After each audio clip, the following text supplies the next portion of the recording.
in bias. She's got a great book that's coming out in the next few months, and let's introduce her. Victoria, good to see you. Hi Dan, thanks for having me on. It's a privilege to have you. I know we met properly face to face for the first time last week down at Cottesmore AI conference in the south of England. It was amazing to be able to see you and to catch up with you.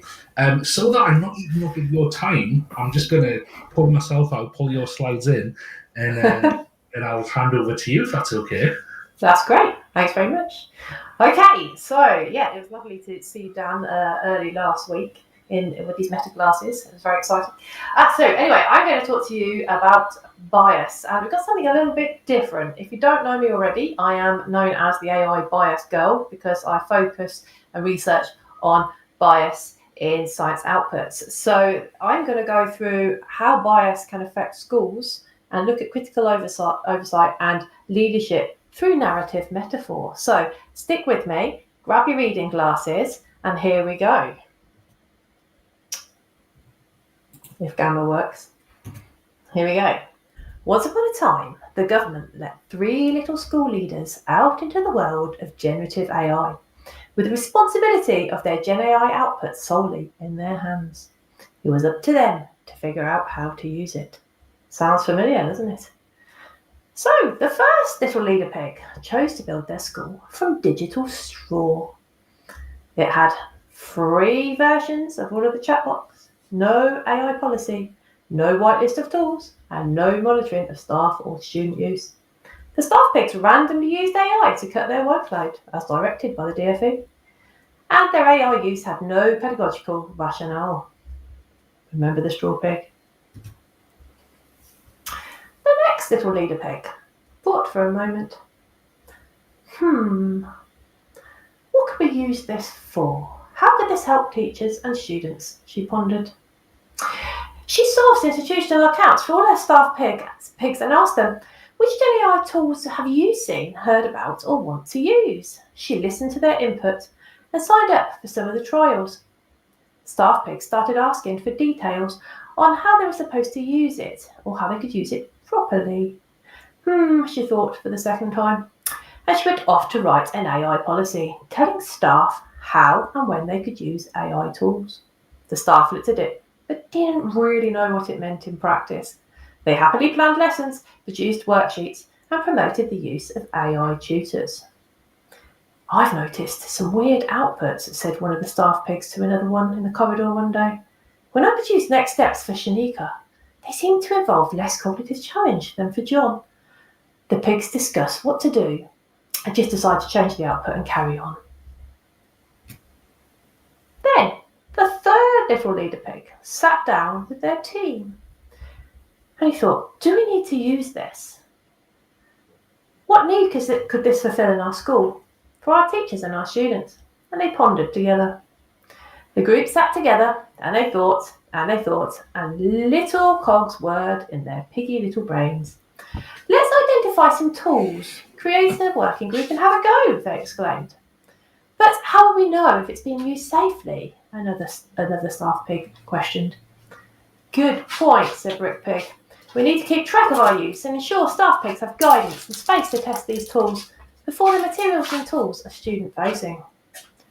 So off they went to write an AI policy with contributions from staff, students, parents and other piggy stakeholders. They identified an AI piggy champion, and this person acted as a vehicle to connect staff with leadership and to funnel questions and feedback in their direction. These champions identified the need for pig staff training. They need to know how they can have critical oversight, said Champion Pig. They need to know what decisions the AI is making and how they affect their specific students. Brick Pig listened, looked and asked around. So they sourced and delivered some staff AI training. But somewhere, something was happening. On a dreary Wednesday morning, somewhere in the grey, the big bad bias made a call. The 3 little pigs gingerly answered the phone. They knew what this meant. They knew it meant the big bad bias was coming to visit. Little pigs, the big bad chimed and continued. I'll inspect and I'll audit and find nothing to applaud it. Eh? Replied the pigs, slightly confused. For the next day, the big bad bias appeared over the hill and made its way towards the school. Familiar feeling there, isn't there? Unfortunately, the first school it came across was the straw school with Straw Pig. Little pig, let me in, snarled the big bad bias. Go away, the straw pig exclaimed. My teachers know what they are doing. With a sly smile, the big bad bias demanded, show me the evidence then. Here's our scheme of work and lesson plans, Straw Pig shakily handed over, along with a random data drop. The big bad bias let out a cackle. Impact, my dear piggy, impact. When have you been using it? How have you used it? Are all your teachers using it in the same way? He paused, and he looked the pig straight in the eye and said, how can you demonstrate that known biases aren't holding your learners back? Ah! The pig squealed. He continued, I see you have a black, non-English speaking disabled person in your school. How can you demonstrate that your AI use hasn't negatively impacted them? I can't, screamed the pig, and he ran away in terror as the impossibility of critical oversight blew down his straw school. Fresh from the victory of the straw pig, he headed towards the stick pig. Little pig, let me in, he mocked once again, high from his win over Straw Pig. Go away, replied Stick Pig. I have an AI policy and an AI piggy champion. Oh really? Big Bad replied. How does that ensure equity for all your learners? Stick Pig froze. Big Bad continued. I spoke with Shanika and John. They have the same Q Stage 3 SAT score, so explain to me why, since using GenAI, Shanika is now significantly underperforming compared to John. They said they had found lessons remarkably easy since you've introduced GenAI, and their parents have voiced concern on Piggy View questionnaire. Can you explain this? Stick Pig remembered a fleeting conversation that they'd had with staff pigs earlier in the term, where they mentioned something to do with curious outputs from GenAI they've been using for assessments and lessons. And they were a bit confused, but they didn't know what to do. Explain it, urged the big bad bias, shaking her from her thought processes. Now! The ground shook as the failure to act on concerns raised by staff's critical oversight of their GenAI products brought the stick school to the ground. So, Big Bad was pretty cocky by now, and he headed towards Brick Pig. He arrived at the school. Little pig, let me in, it sang tunefully. Please leave, said Brick Pig calmly. There's nothing for you here. My teachers are trained in critical oversight. We've had AI insets. We log the decisions made in relation to our specific cohorts. We have an AI policy, AI pig champion, and reporting systems for concerns. He continues. Shanika and John mentioned you spoke to them. It's so good to see you engaging in critical dialogue with two of our highest achieving students. Big Bad just looked very, very confused. Bemused. Whilst Brick Pig continued. We are reviewing our AI policy frequency in consultation with stakeholders. We have a list of whitelisted tools, which are obviously all based on pedagogical need, and we've appraised all our tools for teacher oversight, and we can show you exactly where, when and how GenAI is used in our school. For example, for chatbots, our teachers use phrases that are mitigated. They're aware of biases and decisions being made. And if anyone does have a concern, they know what to do about it. They know who to go to, their AI buddy, their AI piggy champion, or even me as the leader. The big bad bias, having lost all of his breath, fainted from the articulative nature of the pig. Whilst the big bad bias was passed out, Straw Pig and Stick Pig grabbed him and dragged him and threw him into a big brewing vat of critical oversight at Brick Pig's house. How did you defeat it? Asked Straw Pig and Stick Pig. Policy may build the house of bricks, but only the boiling pot of practice can outsmart the big bad bias, replied the Brick Pig, somewhat smilingly. Give us some tips then. Brick Pig, chorused Straw Pig and Stick Pig appropriately. Oh, go on then, Brick Pig proudly replied. But first we need to look what is inside its mind. So what exactly is inside of the big bad bias? So here's an example of Shanika and John. This is where, if you follow my work, I'm obsessed with asking GenAI about explaining how light bulbs work for different genders. And this is some output for Shanika and John. I simply asked, explain how a light bulb lights up for Shanika and then John. And this is what you get. At first look, you think, all right, well, it both involves light bulbs. But actually, if you look at it, they're two very different situations. So look at that and consider, how is that limited cognitive demand and cognitive challenge?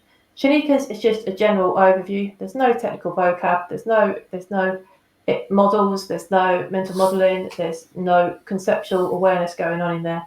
It's just electricity goes in, filament gets hot, and it glows. But John's, that starts to bring in the concepts of electrons, the concepts of vibrating atoms, and the concepts of energy, and even photons, which we don't tend to do until higher level key stage 4. I choose very different outputs for what is essentially exactly the same request.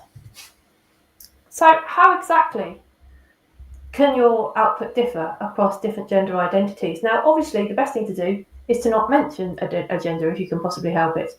That's fairly easy, right? But it's more difficult, especially when you start looking at personalised learning tools and AI software, where you can infer gender from context. And we all know that ChatGPT 5 and the latest models are getting very good at inferring context. So you can end up in a situation where you haven't told it your gender, but yet it's worked it out from something a child's written, the name on their worksheet, all things like that. And so you end up with different output depending on the different genders.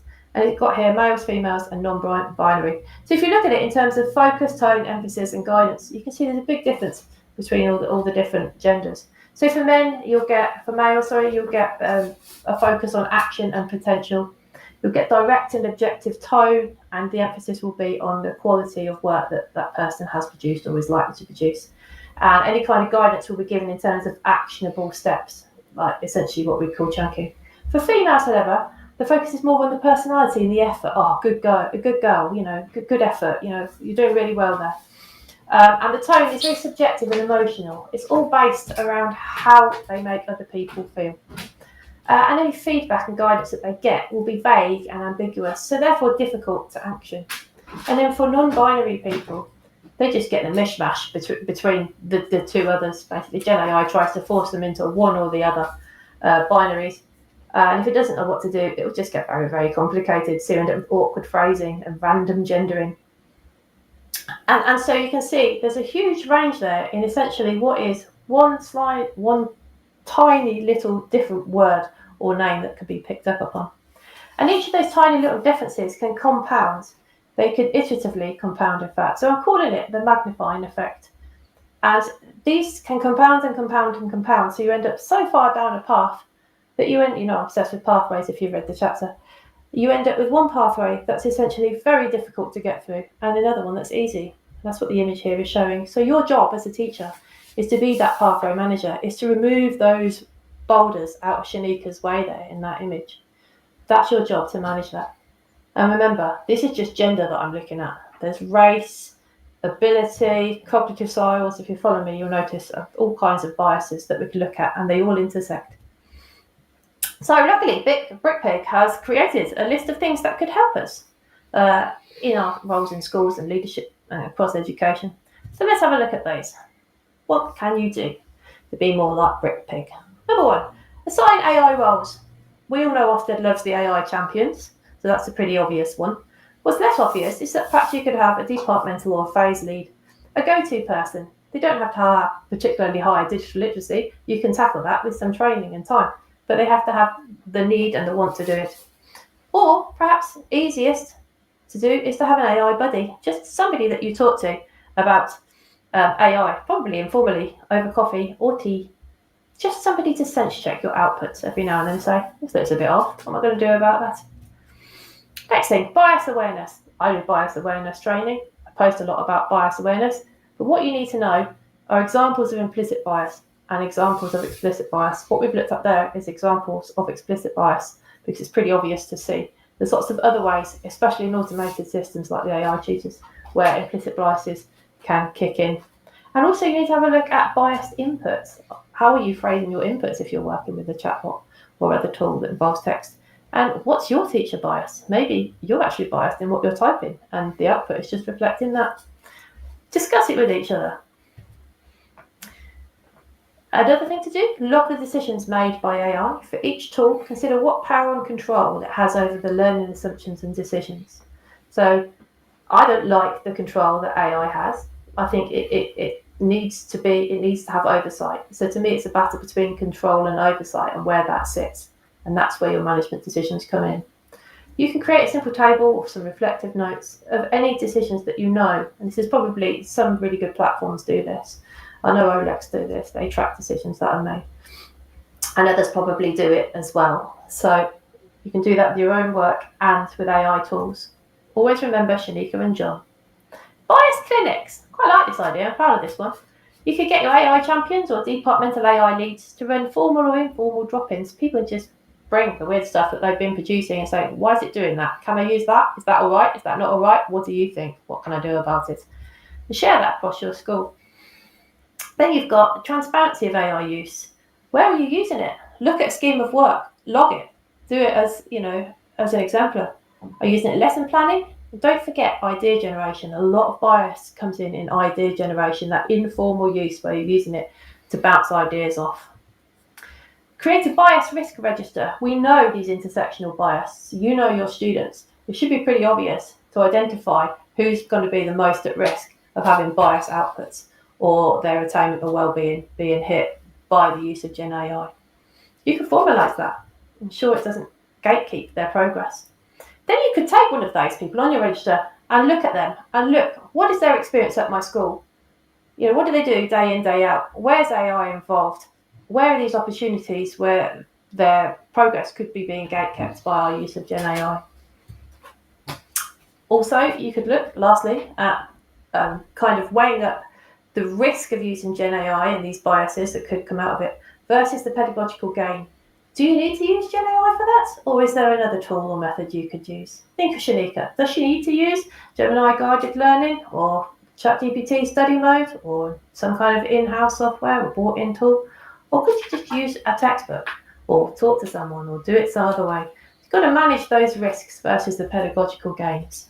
Have that discussion. So, just tying up now, I want you to think about which pig are you and which school is your school. So have a reflect. This has been a kind of fun and whimsical way of really kind of thinking, okay, what pig am I and what school am I in?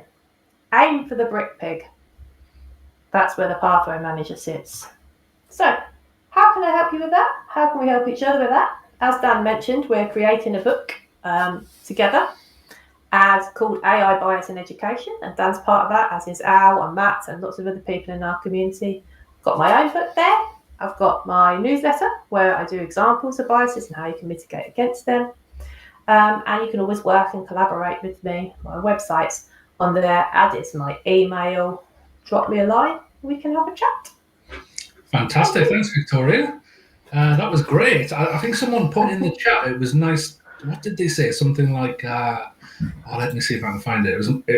The way you presented that first bit was a nice change of pace. I think when you've got kind of like presenter after presenter after presenter, it's nice to kind of to have those changes. So thanks so much for that unique way to present, because no one's done that yet, and it was very engaging. Thank you.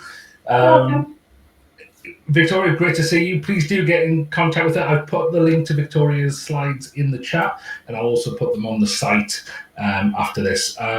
Take care, Victoria. Great to see you. Okay, thanks, Dan. Bye. Okay.